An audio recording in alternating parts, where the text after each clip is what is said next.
you use the title is called Minarets on the Horizon, Muslim Pioneers in Canada. What do you define, or what is your idea of a pioneer? Well, I think I have to go back a little bit. When we lost all the stuff that, because I had started on this project, but over the years, it became, because my career kind of went down the academic thing. So I kind of got out of touch with it, and more so that I had typed in some things, but I hadn't done them all. I had taken notes on a lot of the, paper notes, but when we had this terrible fire in 2011, then that lost the computer, it lost the paper notes, it lost the tapes, everything. But as I mentioned in the dedication, our son-in-law John Henson was able to pull this, what I had actually typed in, out of cyberspace.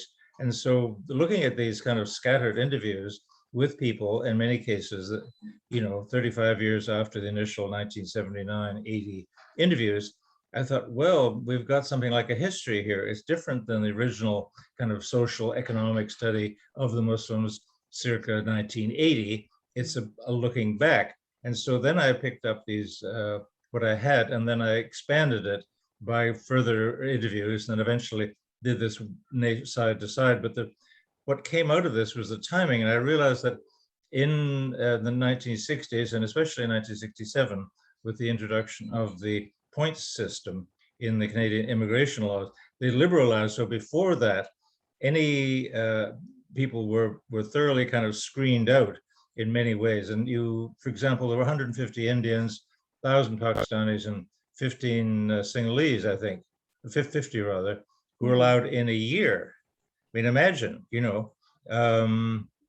so once the gates kind of opened in 67, then the Muslim population shot up from being about 5,000, less than 6,000 in 1971, shot right up. But you could see it. I mean, when we started with the Muslim Society of Toronto, we were really a handful of people. I mean, we had to, put a couple of bed sheets down. That was all that we needed for the people the Muslims in Toronto to say their prayers. I mean, it was that kind of thing. So pioneers, I say, and people before 1967. It's a bit arbitrary, but it's also not arbitrary. It does kind of mean indicate the opening up of the immigration system, which allowed more and more people in, more family reunification, all that kind of thing. So that's the pioneer bit. Can I ask you something? How did you find your interviewees? I mean, where did you start? Because of course you had a group in Toronto, as I understand, the Albanian Muslims that were there already. But to go across the country, I guess things were shaped by who you met along the way. Yeah, I mean, but I because of the CMCC connection, we were able to find out, who was the president of, Regina or wherever it was. And I was able to have some introduction, and then I would go because there wasn't any budget for this thing. So I'd go and stay with whoever kindly put me up, and we would find a handful of people, men and women, to talk to. And I duly recorded these with a tape recorder, and then moved on to the next place. So really it was the kind of the airline money was the big thing that allowed me to move around. And so then I just went from kind of person to person, as they'd say, oh, there's so-and-so you should talk to. And by, a lot of good luck and that kind of thing, grace of God, I was able to find people. Murray, as I was reading your book, I was thinking about all the people that got away, or even the ones that passed away. Was there anyone that you wished you had interviewed that you didn't get the chance? Oh, yeah. Well, yeah, but it would have been great if I got your father, for example. So I had to there were all sorts of, what do they call these days, hacks. I was able to talk to Nimit and to you to bring out what we could kind of salvage of this rather great man and his life and time. So there were these different kinds, but the people I would have liked to, certainly would have liked to talk to Hassan Karachi's mother, for example, or Effendi, Effendi in the Imam in Toronto, the Albanian, old Albanian. But I just didn't, we didn't have tape recorders around earlier, and he was dead by the time we got going on this thing, God bless his soul. So there were a bunch of people. I mean, like Malcolm X, I should have interviewed him, but again, no tape recorder. He came and went, we welcomed him, and he flew away and was assassinated. So there are all these kind of tragic things because of lack of technology and lack of foresight, and that we were living the thing at the time. So you don't kind of think ahead, at least I didn't at the time. We were just being Muslims, doing what we could. I know that you were looking forward to interviewing Qasim Mahmoud in Ottawa. Yes, again, another one I forgot. Yeah, Qasim, and I did interview him, I think, but that was one of the ones that I think went up. I have a kind of fairly clear impression of me going, and I was going to go again, and then he suddenly died. So we were arranging, shall I come up next week, Tuesday, Wednesday, and then suddenly he was gone. So there are all these bits of bad luck and serendipity kind of things with it. Marie, I know you wanted to talk about 4 particular women from the book, and I have their names. Should we start out with Hilary Hampden? Yeah. The reason I chose her, and she is one of my kind of favorite people, in that I interviewed her when I was out there in '79 in Edmonton, and she was this woman who was born about 19. Well, just let me help myself here. Yeah, she was born in 1904. If any of you have the book, it's page 37. Yeah, this page 37. She was born in 1904, and she was married in 1922 to this very successful, by then, Lebanese businessman who was working up north, had stores and all over the place, Ali Hampden. So, but they kept coming and going from Edmonton, and eventually, because he said, well, they really should get the children educated. So they moved to Edmonton on a kind of off and on basis. And so she was remarkable. I mean, traveling by dog sled in the winter, in the snow, all sorts of things. There was just nobody, there were a handful of these Arab traders scattered around through the north, like the scattered farmers in the Western provinces. So the little reading I wanted to do from her, just a section of that one, but I just liked it. She said, I was always very strict about my religion.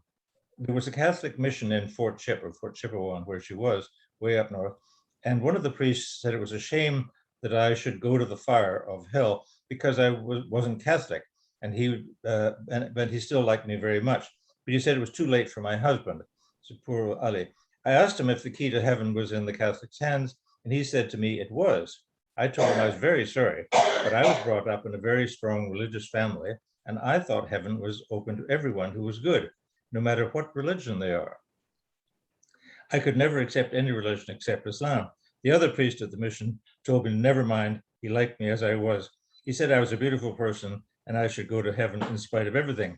So I was in, talking about the isolation. So I was in Canada for 5 years before I saw a Muslim woman. And then later on, when they finally kind of moved back to Edmonton, kind of more or less permanently, in 1937, she was part of, and there were 22 Muslims, I think, in Edmonton. And so in 1937, a thing called the Arabian Muslim Association, which had only been founded a couple of years before, had a meeting about what they were going to do. And so she said Sheikh Najib, who I don't know quite who he was yet, but had moved there to Edmonton from Winnipeg because there wasn't much Islam there. And he wanted to build a mosque, but he was alone. I attended the meeting. I mean, this is a woman, again, in the 1930s, in a patriarchal kind of society. I attended the meeting, and 3 people wanted a mosque, and the rest wanted a hall. I told them if it was a hall they wanted, they could use my house anytime for parties. Our home was always open. But our president said we were lost, but I told him, no, God is with us.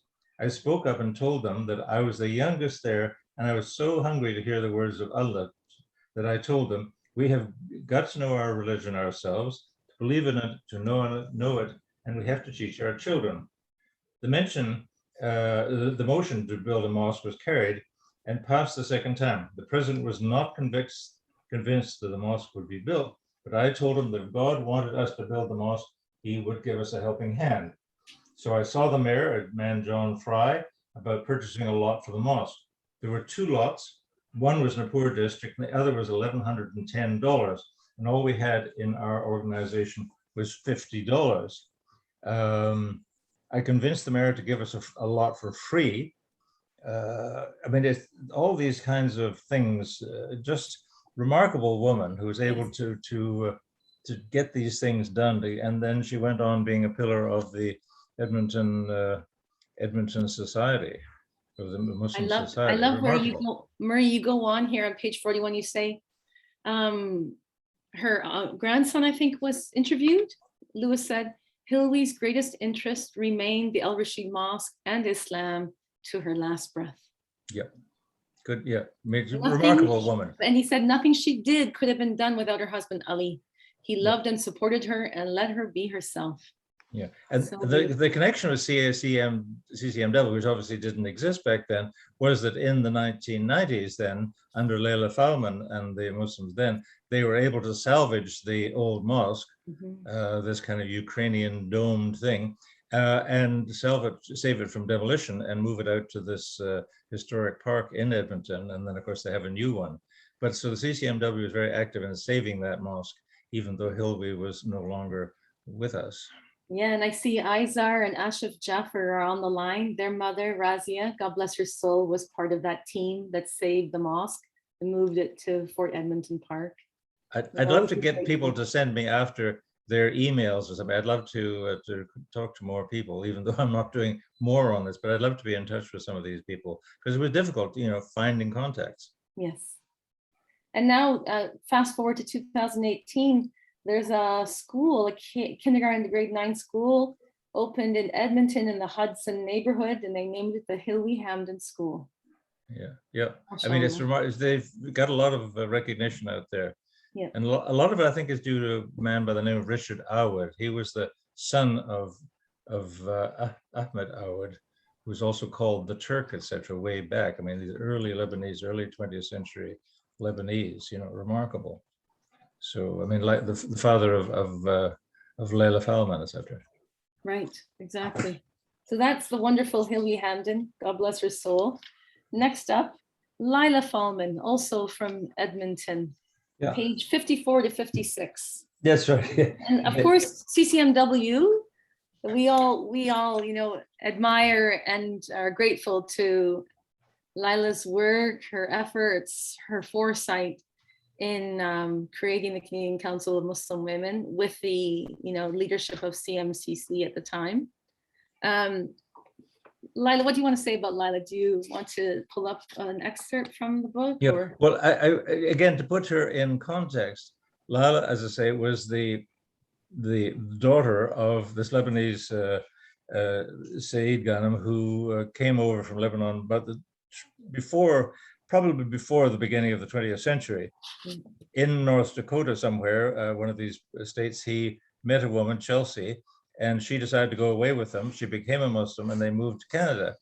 And so they had 3 remarkable children. Salim Ghanem, who was very important in CMCC and other Muslim organizations in the West until he died. Then Lila Falmen, there was the sister in between, and King Ghanem. King Ghanem was a very popular television personality. And so 3 remarkable people coming out of that family. But just reading a bit from her, that she said, I was born on a farm in Limerick, Saskatchewan. Now, this is obviously a small place. I was born in Limerick, Saskatchewan. It was a good-sized farm, about five quarter sections. Anyway, they moved about and so on. Our dad was always talking religion, and as the boys got older, he and King Ghanem, they were always talking religion and became quite a vocal family. It was either politics or religion in those days. When we were growing up, there were no schools or classes for Muslims because there were very few Muslims. In Regina, which is one of the places they lived in, at that time, there was one other family, and there were cousins. I mean, imagine being in a Muslim place with one other family, or not seeing another Muslim woman for 5 years. Yes. I mean, we're talking about these are pioneers. There weren't 2 others, one or 2 single men. We were the Muslim community. We knew nothing of my mother's conversion. She never talked about it to me. We did everything we were supposed to do. I remember fasting and praying when I was young, but we didn't have any formal prayers. We just prayed, you just prayed on your own. I didn't even know the rakats of the prayers. I knew the Bismillah, which, as I say, I suspect was the Fatiha, and I knew a few other verses from the Quran that I had memorized, and I made up my own prayers, incorporating these. I didn't learn the formal prayers until I came to the mosque here in Edmonton, which was built in 38. I don't, one last word from her, I don't remember any specific incidents at school on the part of the teachers, but I always had a feeling of inferiority. I was raised in a part of Regina that was predominantly Catholic. And in fact, we lived right across the street from a Catholic church, which didn't help. And all the young people around me were Catholic, but she nevertheless went on to get a PhD, and she was, highly, what was her school? She was in education anyway, and vice chair of Vision TV and all sorts of things, went to China on behalf of the Muslims and did all sorts of remarkable things, and finally died in Edmonton in 2006. But when I interviewed her for this stuff, this was 79, before the CCMW, before she kind of became famous, larger than life. So, I mean, that's another person an interview that I might have got better, done longer, or maybe it got burnt. I have no idea. Right. And as Iram has pointed out, that there's a school named after her too in Edmonton. Yep. Edmonton is quite a progressive place in many ways. And then Safa Rahman wanted to mention that Mumtaz Ibrahim was also part of the team that moved the mosque. And we always appreciate all our CCMW sisters that did all that heavy lifting and continue to do that heavy lifting. They didn't actually literally lift it. Yes, literally heavy lifting.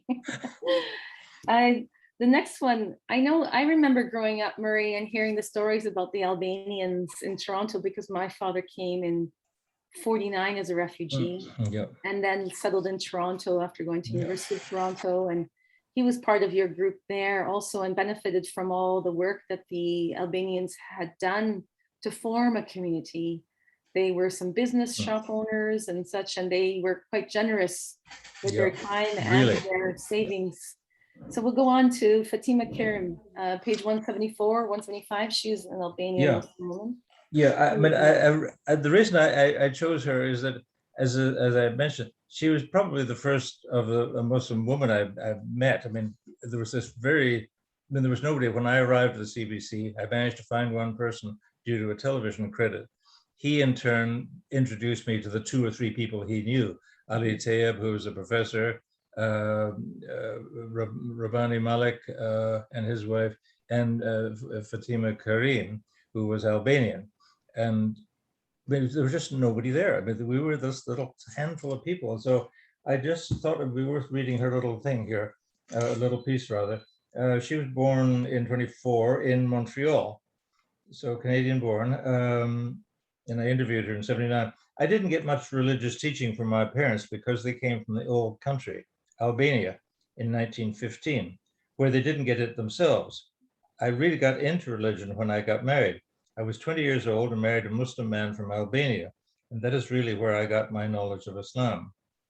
When we were growing up, we had very little teaching, but we were told we were Muslims, even to the point that we were not allowed to do many things that our Canadian friends did. I feel old-fashioned even today. When I was in my late teens, I became very attached to an Albanian man, but he was an Orthodox Christian, and there was no way my parents would let him into the house. We were never allowed even to go out or dress like our friends. It would be scorching hot outside, but we weren't allowed to go out without stockings. We were never allowed to wear a bathing suit. I can't even skate today because we couldn't go skating because there were boys at the rink. We were very sheltered. We wore sleeves to the elbow, no sundresses, and dating was out of the question. When we met men through our parents or friends or someone who would bring someone to meet you. One day I was talking to a male friend in the street when my mother came by, and I ran away from him. She had to explain to this guy later. I worked in my father's restaurant, and he drove me to work and home again. I only went to school and to grade 8 because my parents felt girls didn't need an education. I regret this. After school, we stayed around the house and I learned to cook and help. And then she got married to a man who was again at a wedding, but who was Albanian. But it turned out to be a nice guy, Fatima Karim. And I met him and her when I got there. And she says that they had a little, they for the handful of kids, they'd had a little kind of Islamic school in the basement, and Sami taught them. Yeah, Aditya, people like that. So really, but there were just this handful of people. And I say there was this Albanian imam, as they called him, because he was really the only kind of active Muslim in the group. Basically, they were Albanian nationalists. I mean, that was their first thing. And so it was an interesting community. So they helped the rest of us, the newcomers, who were kind of more, what's the term, devotional, to have a mosque eventually, and so on and so on. Great story. But I wish I had taped him, but I didn't. That was that Rajab Asim? Yeah, Rajab Asim. There's a great picture that I got from Fatima's daughter, I think. Yeah, he was just this sweet little, quiet little man. But when we were short of money every week for the collection, he would reach in his pocket and he would have one. I mean, just remarkable. But and he was well read. He had a big library. He used to go back to his place above the shop, because again, as Muslims, it's important to note they couldn't get jobs very easily. You had to have a minister give you a letter of recommendation. Well, as a godforsaken Muslim from Albania or Lebanon, good luck. So they went into business for themselves, making making candies. And that's why the Muslims opened stores, because the only thing they could do, or started peddling, of course. Murray, anyway, do you know where any of these family members are today? Do you have any connection? Well, I mean, yes, I'm in touch with a daughter of Fatima. Yeah, she helped me with this book a good deal, and yeah, we're still in touch. Yeah. So some people I've got some. I hope they'll learn some wonderful new things about their ancestors. Yeah. I mean, and it's been a great family kind of developing, this kind of family of Muslims across the country, the kind of pioneers. But I just wanted to show you the limitations placed on her life by rather undereducated parents. But I said that, so it sounds, not much farther from the Taliban kind of thing. Incredibly strict. Women didn't have education or go out or do anything, and they're basically in the kitchen and raising children. That was their job. Yeah, as they say, sometimes the more things change, the more they stay the same, unfortunately. The last one we wanted to talk about was Eva Wahab. Yeah. She's a Lebanese woman in Ottawa, page 220. Yeah. I'd known her for quite a long time, and so that I did interview her. She was born in 1914.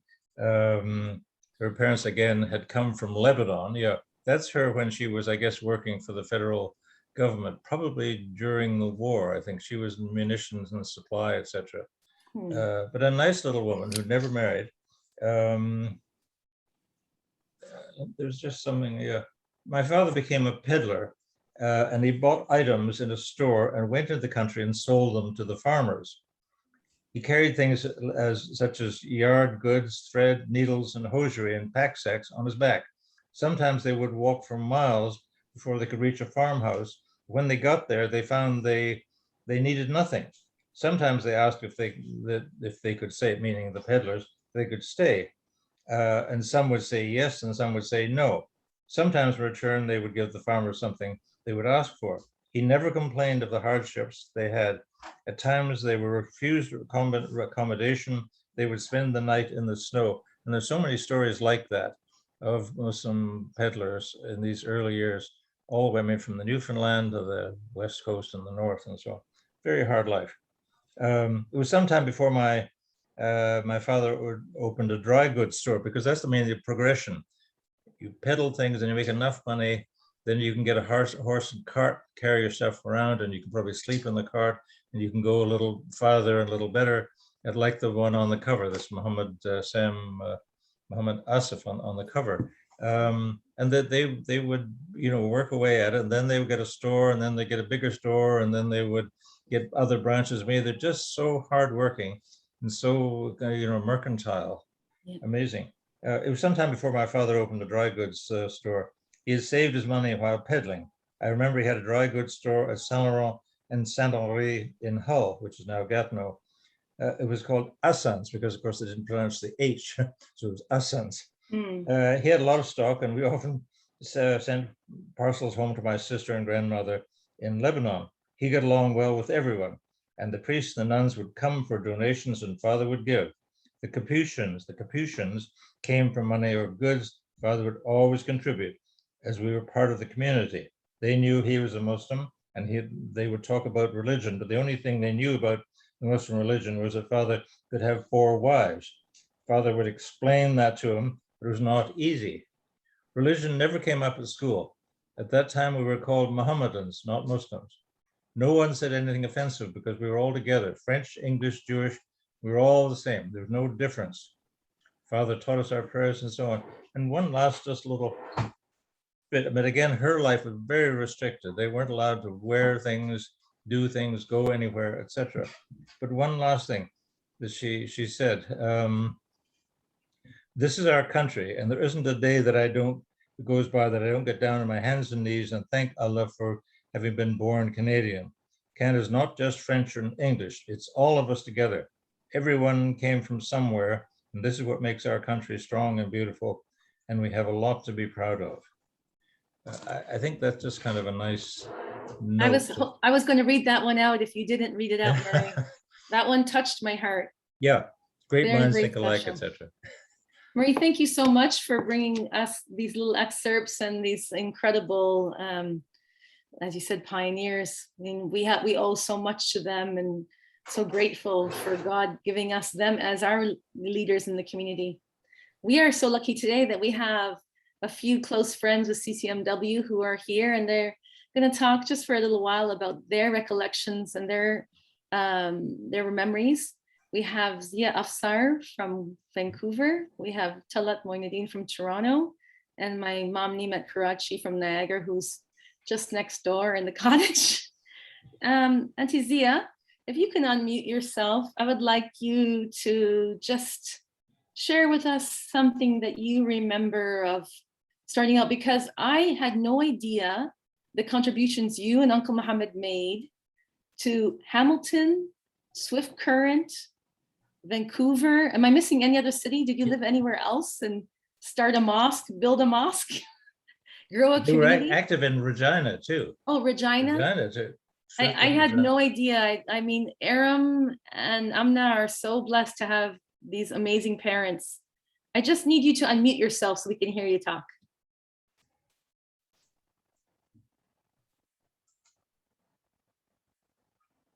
Almost. Sorry, Auntie Zia.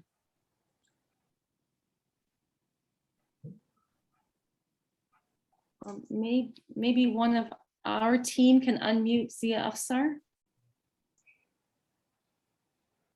Iman or Zainab. There we go. Okay, Good. now, look. So, salam everyone, and Bismillah ar-Rahman ar-Rahim. I want to acknowledge that I'm on the unceded territory of Coast Salish Nation in North Vancouver. Thank you for giving me this opportunity to talk about my experiences of early days and share my story. I have lived in 3 provinces of our beautiful country, Canada. From late 60s to 70s, I lived in Hamilton, Burlington area in Ontario. In those days, there were few Muslims in that area. Most of us were students with few immigrant families. Even though we didn't have many resources and we were few in numbers, we had a desire to have our own place of worship, a mosque. A small house was purchased in an industrial area, which was renovated, and we had a first mosque in Hamilton.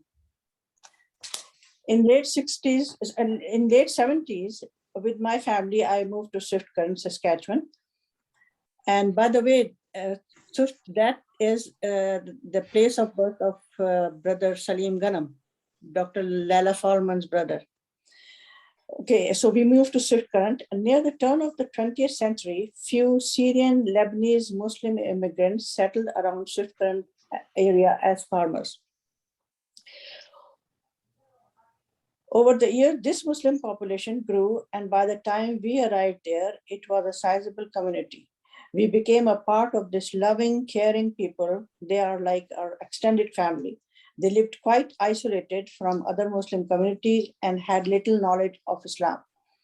My husband and I organized them, and in 1980, Muslim Association of Swift Current was formed. The community wanted to have a mosque. They used to call it Jame, of their own. We worked very hard to raise funds for acquiring a mosque.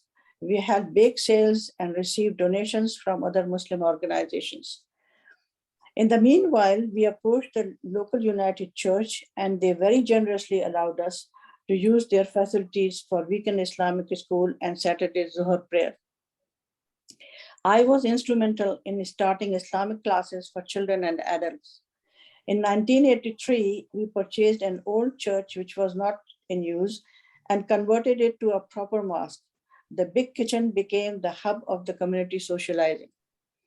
Men and women worked shoulder to shoulder. There was no partition in prayer hall, and we socialized in the multipurpose room without segregation. My husband used to lead Friday prayers, and I prepared a few female janazas for burial. This mosque is still there, and its name is Masjid al-Khair.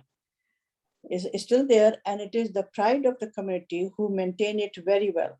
And by the way, Amna is visiting that mosque last week, and it is the pride of the community who maintain it very well. Muslim professionals seeking jobs in Swift Current find the mosque an added attraction to move there. In the early 90s, we moved to Regina, Saskatchewan. There, the Muslim community was well established, and they had a mosque and weekend Islamic school where I started teaching. The highlight of my stay in Regina was forming a group called Women United. During the Bosnian War, the CCMW's Regina chapter wanted to hold a rally to bring to the attention of public the atrocities happening to Bosnian Muslim women. We didn't have enough members to hold a rally, so I contacted ladies of other women organizations. The response was overwhelming, and we formed a group from 17 different women organizations and called it Women United. We held the rally on a very cold February day in downtown Regina, and probably it was minus 60 degrees. And there were more than 200 participants, and it was well covered by media. And I was interviewed by CBC. The CCMW Regina chapter received an award from YWCA for our work in raising the awareness of violence against women. In late 90s, we moved to Squamish, BC. Again, we had very friendly relations with United Church, Sikh community, and Squamish nations. And I was involved in the formation of a multi-faith group. In 2007, I received CCMW Women Who Inspire Award, which was celebrated by the United Church and the Sikh community. I have been an active member of CCMW since 1982 and served in executive position in different chapters. Because of our involvement with Muslim communities and communities at large, we have friends all over Canada from coast to coast. And in Murray's book, most of the people he mentioned, we know them. So thank you very much for giving me this opportunity. Thank you, Auntie Tia. And I have to say, in many parts of the book, you and your husband are mentioned by other people. So Thank you. made an impression, and we are so grateful for everything you've done for the Muslim community across Canada, mashallah.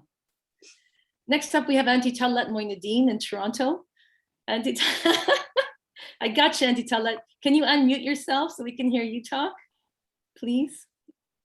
Or maybe one of the team members. We have to, I don't hear you. We have to unmute. Yeah, there we go. Thank you.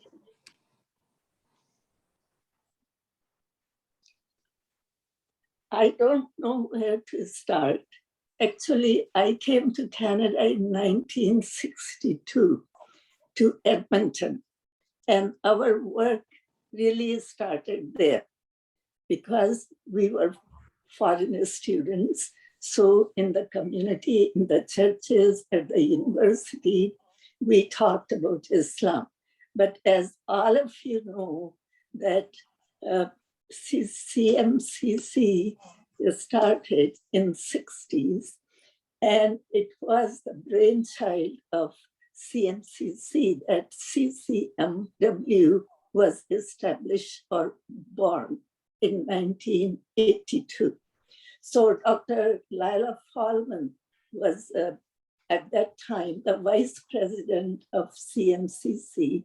So they gave her the seed money, and the first meeting was in Winnipeg, where Lila, Najar, Umama Mensi, myself, and Rafina, and from Vancouver, all of us were there. And that was the birth of CCMW. And because all of us were very committed, and we had a really very unshakable commitment to develop this organization as a national, very strong organization, so that we can convey our message to the community at large, work with them in different capacities, be it intercultural or interfaith. So we participated, in all those activities and our viewpoint. But ironically, when we talk about interfaith in any topic, the end result was the same, that all religions really believed the same thing. So we worked with the commonalities, and I'm really proud of CCMW today at the level they are, with the commitment of all of you, and with Aliyah, that she worked so long as ED, and she really brought it from whatever level we left to the top. And I am really indebted to her, and I want to thank her that she really put it in the right perspective, that it is respected all around the world, and people look up to all of you. And you, Nina, I'm so happy to see that you are the president and you are taking that Shama, the Michelle, and you are from there, you are, I'm sure, going to be at the highest level, inshallah. Auntie Talat, what you said about Aliyah is true, absolutely. Najat, Aliyah, the chapters with Falahat and Razia Jaffer and all those that have gone before us. But I want to say something, that I've never seen a family like yours. I never saw little kids. Tariq and Ahmed were small, and they would be setting up the counters and putting out the refreshments and setting up the publications and chairs and making sure that everything ran smoothly, because you were a team. You, Uncle Moin, God bless his soul, and your boys brought CCMW also to a certain level, and a commitment like you talk about, but a family commitment that was an example to so many, mashallah. I mean, they were part of it. So as they grew, they also did whatever they could from, compiling things or sending the, envelopes or sending letters to us when they grew up, typing and participating and all that. So all of you are the result of Alhamdulillah, alhamdulillah. that, were involved, your father, your mom, such a dynamic people, and they did such a phenomenal job. When I think about all this, just tears come to my eyes to see that how I remember you little kids and Nemat bringing you and Mrs. Shaheen at Bathurst Street and us teaching you. Alhamdulillah, we're so lucky to have grown up that way. MashaAllah, national president and Nadeem as well. Very happy. Thank you, Auntie Talat. Thank you very much. And we Thank remember you. remember Uncle Moin and pray for his soul, inshallah. And I thanks want for to ask, including him. I wanted And to ask all of Murray you. has an excellent job, to have this book, which, the narratives are so powerful and Yeah. people own writing. So he has really depicted it very well and did a phenomenal job. MashaAllah. I thank him. It was hard. He used to call all the time because people were lapsed, they wouldn't do the thing on time. He was patient, Yeah. and she kept asking, and mashallah, we are with that book today. Thank you. True, tenacious. Murray is tenacious. If it's okay with all of you, I'm going to ask that we can extend this session, maybe another 20 minutes. I really don't want to lose this wonderful feeling, just a little longer, if it's okay with you. I know we promised you 2 o'clock, but we're at 1:58, and I still want to have question and answer after my mom. So I'm hoping that's okay with you. I apologize for taking more of your time. So Mom, if you want to go ahead, if you unmute yourself, Nima Karachi. Yes, Welcome, Nima Karachi, Mommy. Assalamu alaikum. As you all know me, I'm the mother of that lovely lady that is running the show, and thanking Murray for his lifetime of work, hard work. That is the book that we're leaving to the coming generations, to our grandchildren and great-grandchildren that's going to read about us. I came to Canada in 1965 as a young bride. I was just 16 years old, and my work started immediately. My Islamic work, my late husband was a very strong Muslim. He was a Muslim that saw the future, that he was a militant, like he wanted Islam to grow in Canada. But at the time, in 1965, there was not one Muslim in Niagara Falls where I landed as a young bride. It took about almost a year later, Dr. Shaheen and Solmaz and the 3 daughters arrived, and we became one family. We started to work together. There were months and months. We used to go every weekend to Toronto to meet other Muslims, to take our children to learn about Islam. My children were just 5, 6, and 7. I was taking them to Jami Mosque every Saturday, rain, snow, sleet, ice, to have an Islamic classes. And one day, Dr. Shaheen said to me, I can't see you driving all the way to Toronto with little kids every Saturday in this kind of weather. I'm going to teach them. Then that started, we started Islamic classes in my house. By this time, there were other Muslims in Niagara Falls, other Muslims that are wanting like community. So I opened my house. Of course, it was my late husband's decision too. We had prayers in my basement. Sometimes it was always open. People used to stop by and pray, but every Jummah, then we had classes for children, and then we had adult classes.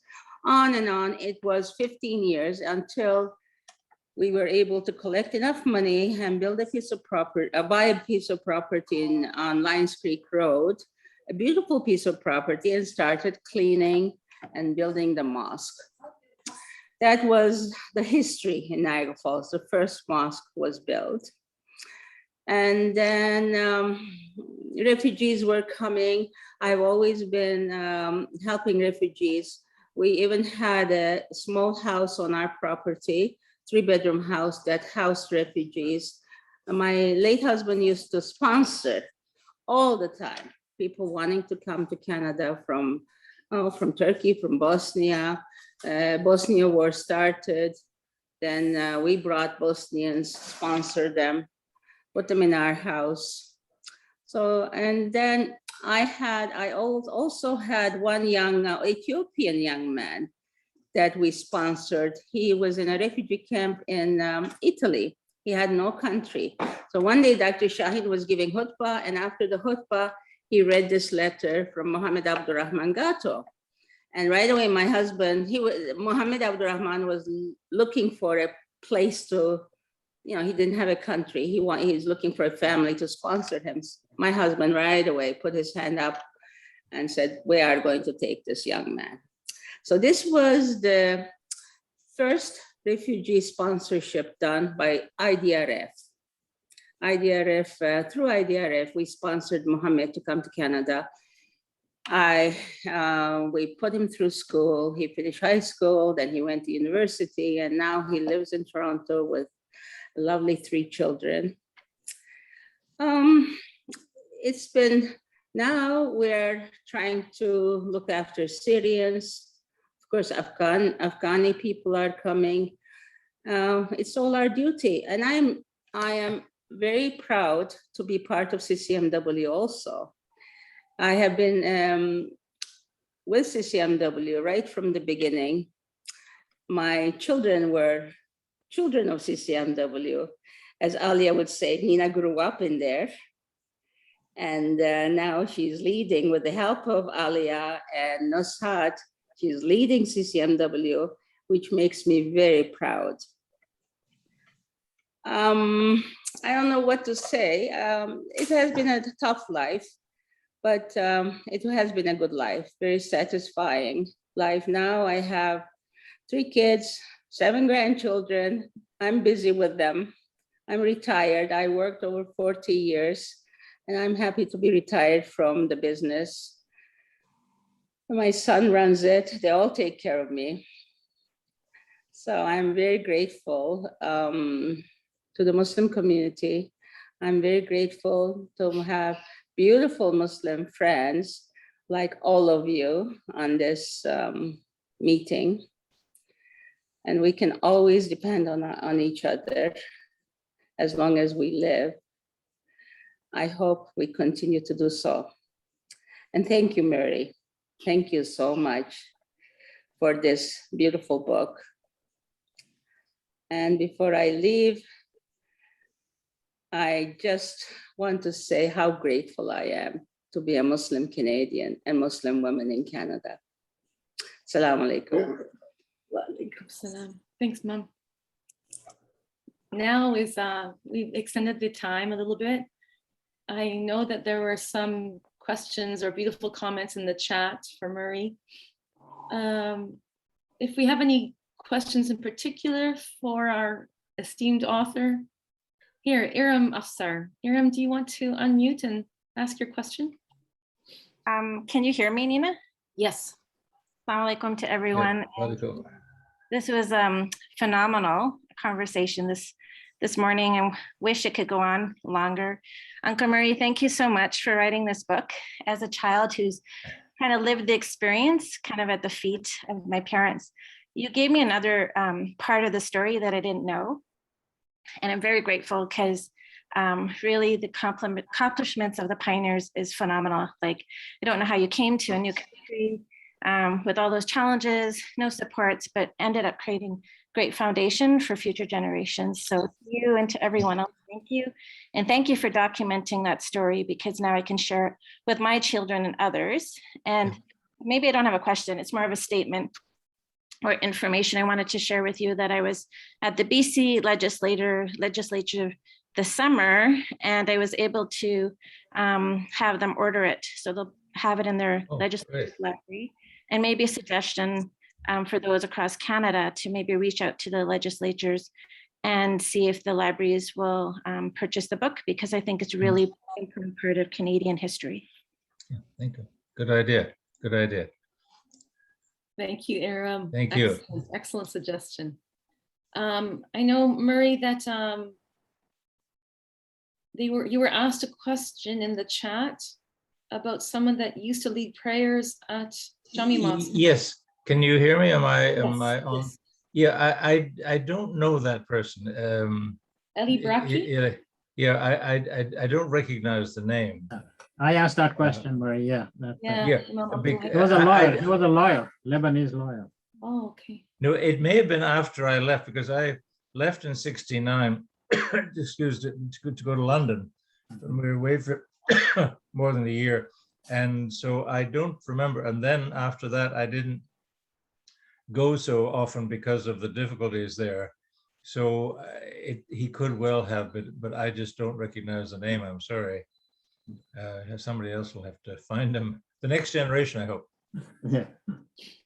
Alia Hogben, you have stayed uncharacteristically quiet. I was wondering if you have anything to say about this wonderful book that has come into our hands as a gift from God. You'll have to come into the picture here or something. We can There. see Very you. glad Mani did it, and I'm so glad that it's being so well received. MashaAllah. Thank you, Alia. Thank you for all your patience. I know that you also worked behind the scenes and made this come together. Sumaya Kamisa from Camp Dean. Sumaya, do you want to say something? Assalamualaikum everyone. Hi, Assalamualaikum Assalamualaikum. Uncle Mary, Auntie Nina, Auntie Nadine. Salam everyone. I had a question. I read the book and I really loved it, and I wanted to know. I guess this is a question for you and a lot of other people in this meeting, since there's so many very important people in the Muslim community in this meeting. But I wanted to know, I guess, what values your generation holds that you really want my generation to keep going with. I think something that I was really, and I really loved about the book was the fact that you and Auntie Alia have always been fighting against gender segregation within masjids and just really stark gender norms within the Muslim community. So I just wanted to know what you hope we keep doing. Well, that's a very big, broad question. Yes, I guess that's right. We have been trying to do something useful there. I think that it's a matter of, in this current age, where there is so much militating against being a Muslim. As somebody said, it's very difficult being a Muslim these days. I mean, there's everywhere you turn, there are kind of negative images, individuals or groups or bits of news. So it's very hard. So that you just have to I mean, if you believe, and you have to kind of have that faith, and it's difficult to kind of instill in other people, we're finding. But if you're blessed with having picked it up, if God has, in a sense, reached out and said, I want that person. And that's a thing I'm feeling these days, that some people don't get the message. Some people just miss it. Some people aren't chosen. I have no idea. But you just have to kind of keep going with it and pushing. You know, I mean, we're all learning. I mean, as life goes on, I mean, we're in our mid 80s and so on, but one continues to learn and continues to try to benefit from new thought and so on. And so you just have to kind of keep going and encouraging other people and trying to overcome the stereotypes and the Islamophobia, but also be more, be positive and say we're part of the picture. We're Canadians and we're here and we've got lots to contribute. Does that do anything for you? I don't know. It's rambling here a little bit. I love that answer. It was great. Thank you. Good. Hope to see you at camp one of these days. Sumaya, this Inshallah. reminds me, inshallah, back at camp. Sumaya, this reminds me, on page 100, there was Layla Shabib was interviewed. She's with the Manitoba Islamic Association, and she said something interesting, Marie. She said, as has been shown to have happened before in this history of Muslim pioneers in Canada, friction over the meaning of Islam and the methods of practice can divide communities, since immigrants arrive from different places bearing different traditions. This also happened in Winnipeg, as Layla noted. And she said, I've always believed in a strong community. We need each other. I'm ready to defend and promote our religion by countering extremist views on both sides. And then she says, the only way to combat discrimination is by dialogue, getting to know and accepting each other. I thought she put it beautifully. Yes, very true. I mean, there are lots of people, in a sense, I mean, there is a lot of interesting stuff in there, I have to say. A lot of very useful thoughts, and one can benefit from them. There's a lot of useful, I mean, very good thinking people. We just can't get them all into this kind of program, but thank you very much for the chance to do it, though, what we can. Do we have any other questions from the audience or comments? Who's having a day off at the back here? Behind you, who was that? Luckily they had clothes on and everything. That's good. I think Kubra had her hand up. Kubra? Oh, Salakum. I haven't read the book yet, but I'm very, very excited by this and this opportunity. I actually shared a photograph. So it's a picture of you, Dr. Murray, and you had met Malcolm X. And in the picture on the far right is my husband's maternal uncle. So he's the eldest uncle of my husband. But I have been so fascinated by this photograph, you know, and I believe you're in there too. Nina said you're there as well. So I just want to know how you felt in this photograph. It was taken, and I believe he died shortly after. How was it leading this icon? You know, like we're all talking, we know the value today of Malcolm X, but in those days, he was a rebel, someone unique. I would love to hear your story about that. Well, thank you for the question, Kuba. It is mentioned. I mean, I do discuss it in the book. Yeah. And one of the tragedies of the thing is that was in 64, 65. Nobody had tape recorders. Nobody had phones. And as I said, we were living the moment kind of thing. We weren't thinking of posterity. So, and we were all just kind of being, at least as I felt, we're just being Muslims together. So we didn't, I mean, we talked to him and had him for dinner and so on. He was very nice. He asked, what would you like me to talk about? And I said, well, we don't need to hear so much about the black man's struggle in the States, because we already knew about what was going on there and the fact that he had become a kind of an Orthodox Muslim and had been in the Hajj and so on. So I said, I think I'm having to recall, he said, well, tell us about your experiences and so on, and at the Hajj and the rest of it. I remember he gave me a nice little kind of a press photo, but a picture of him with this wizened little, very black African imam with a large turban and a kind of a stick, this little old man, as a kind of souvenir. And all we could give him, because we had these, all I had was a Coles frame and a kind of a printed inscription, which is in the picture. But I gave him this thing, I framed it, but we were just very much, in a sense, he hadn't died. We knew he was at risk. He couldn't get insurance. Ali said we were blessed to have 4 girls, because the Prophet had girls, etc. But it hadn't become history in that sense.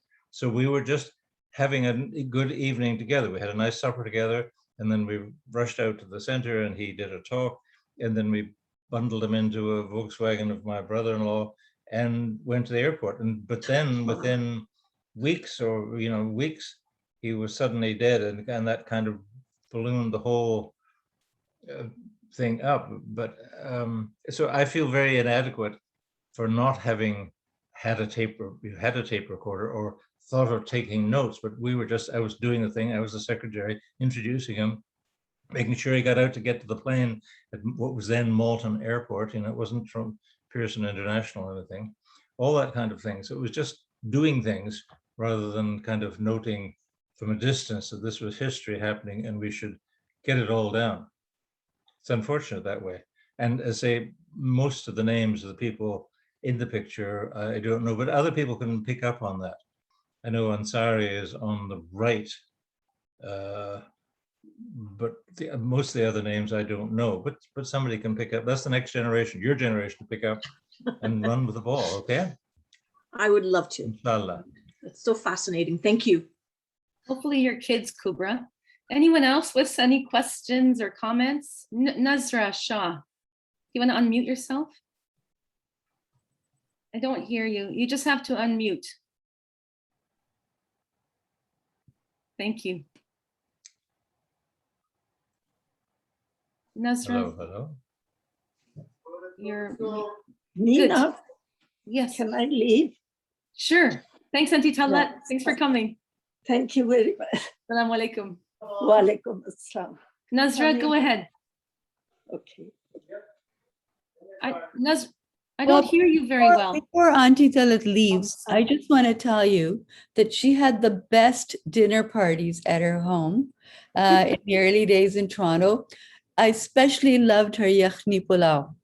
And I'm sure it's still one of the favorites of everyone. So I was a child, and I remember the pulao and the shami kebab, because nobody made shami kebab in Toronto at the time. So and of course, mashallah, she's moved on to do so many great things. But I remember in those early Toronto days, gathering at her home, lots of people. Do you remember the apartment in Mississauga? So just crowded into this little apartment with, lots of warmth, lots of laughter, men, women, children all together and enjoying really wonderful food. So that's my memory, early memory. So thank you so much for being there and doing everything you did. MashaAllah. Oh, she's muted, Auntie Talat, but thank you, Auntie Talat. Where's this question? Nazra Shah. I don't hear you, Nazra. Your voice is not coming through. I still don't hear you. Now you're muted.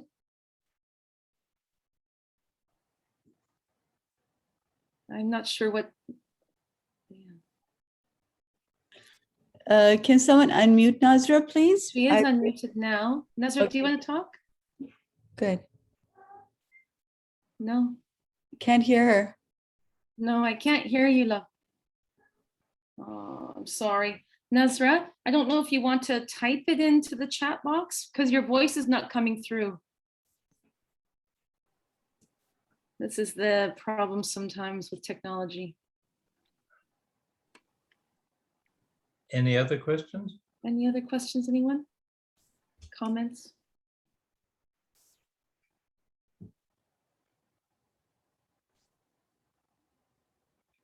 And I don't see Nazra typing, so. Murray, I don't know if you have any last words you want to say.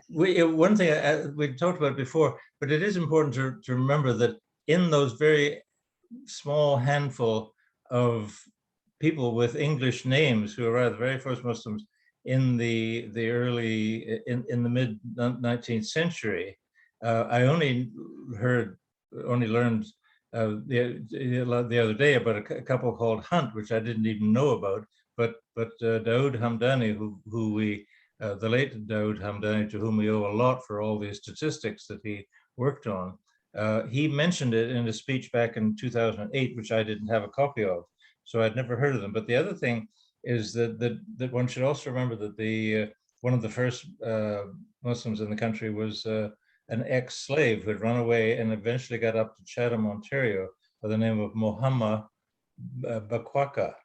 Baquaqua, and it's quite an interesting story, and I've mentioned him in there, but there were slaves as well who came up, and he wrote an autobiography, and I think it's Hassam Munir, another young scholar, I believe, who's working on that subject, but I haven't talked to Hassam for a while about it. But there are people, but to say it is interesting that there is a slave as well. He was an educated man, and was able to write his biography, like that other one, Ibn Said in the States, who again was an educated Muslim who wrote his kind of life in Africa and enslavement in the States and so on. But this one was a Canadian one that he's worth following up. Marie, one last question. When is book 2 coming out? Where Iram is asking. That's very kind. I would love to, but I don't have a team. I mean, I did this first book on no budget, and I don't think I can. I've got the time or energy. I'd need a lot of help to get it going. It'd be a great idea. I mean, occasionally you hear more stories. Well, maybe, but I think I don't know whether one could really do it. I think I'm passing it on to other people. May I have a last word? Sure. Zalia. I'm very fascinated by Dawood Hamdani. And I'm very sorry that we don't have enough. His son has just disappeared. We don't know who he is, where he is, or anything. So I'm going to ask CCMW to find some funds and pursue his story because he was a remarkable man. He's done so much with CMW. Almost all our productions with this research in it are based on Dawood's work. And he just disappeared off the face of the earth. We can't find the son. We don't know what happened to him. So I think somebody should do that story. Good Good point. idea, Alia. Good idea.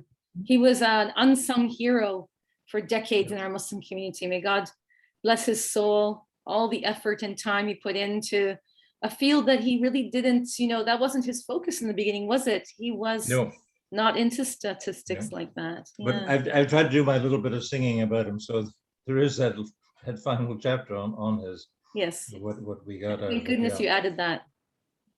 Yeah, Naveen thinks it's a great idea too. Well, Murray and Alia, thank you so much. We are so happy to have been part of your family for all these years. I know, inshallah, God willing, we'll have many more happy, healthy days together. We pray for you. We pray for your kids and your grandkids. Inshallah, God is so merciful and reward you for all, as they say, for every letter you wrote, because it is a gift that you've given to the community for generations to come. You're going to get us all in tears here, Nadine. I know. I always cry when I think of you, Murray. As I tell everybody, you're the second best man I've ever known besides my husband. That's good. I want to tell that lady. So you know how easy. Would be good. Do you know how easy it is to make Nina cry? So there she goes. There she is shedding tears again. But those are tears of joy, as you know, because Nina cries and laughs at anything happy and sad. So, right. So we're very happy that she can express her emotions that way. And sometimes she leads us into tears, but both laughter and also remembrance and commemoration. And so thank you all so much for being here today. And thank you, Murray and Alia. And of course, I know Auntie Talat has left, but Auntie Zia and Auntie Nemat, actually, you're not that much older than me. So, so thank you all. And I know we didn't even ask Najat to say anything. And Hani's sitting there in the back, and he is very familiar with all of the pioneers of the early 20th century. So maybe next time, inshallah, we can have more discussions and input. Maybe we can have a second book reading, Murray, where we talk about some of the other people that are in the book. They're pretty amazing. So thank you again for being here. Really appreciated the beautiful exchange between Nina and Uncle Murray, and then all of you as well. And of course, all the family members from each of the pioneers that talked to us today who are here, including Nemat's family. Of course, Nadine is here, Iram is here. And then Razia Jaffer's children are here from Alberta. So inshallah, until next time, may God bless everyone and be healthy and safe and vote. Thank you. Assalamu alaikum. Assalamu alaikum. Assalamu alaikum. Thank you again.